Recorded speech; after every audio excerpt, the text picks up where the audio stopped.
దేవుని ప్రియులకు శుభములు. ఈ దినమందు దేవుని వాక్యాన్ని చదువుకుందాము. సామెతల పుస్తకము 17వ అధ్యాయము 22వ వాక్యాన్ని మనం చదువుకున్నప్పుడు, సంతోషము గల మనసు ఆరోగ్య కారణము, నలిగిన మనసు ఎముకలను ఎండిపోజేయును. ప్రియ దేవుని బిడ్డలారా, ఈ దినములలో ప్రతి మనిషి కూడా ఆరోగ్యకరంగా ఉండాలని ఎన్నో ప్రయత్నాలు చేస్తూ ఉన్నారు. ఆరోగ్యం మహాభాగ్యం అని చాలా మంది చెప్తూ ఉంటారు. ఆ ఆరోగ్యాన్ని పొందుకోవడం కొరకు పలు విధాలుగా జాగ్రత్తలు తీసుకుంటూ ఉన్నారు.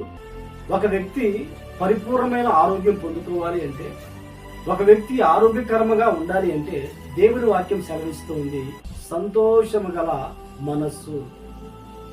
ఎవరైతే సంతోషము గల మనస్సు, సంతోషిస్తూ ఉంటారో, ఎల్లవేళలా ఎల్లప్పుడూ ఆనందంగా ఉంటారో వారు ఆరోగ్యకరంగా ఉంటారు. వ్యక్తిని చూసినా, ఏ వ్యక్తిని పలకరించినా గానీ కన్నీళ్లలో, బాధల్లో, కష్టాల్లో, నిందల్లో, అవమానాల్లో నడిపించబడుతూ ఉన్నారు.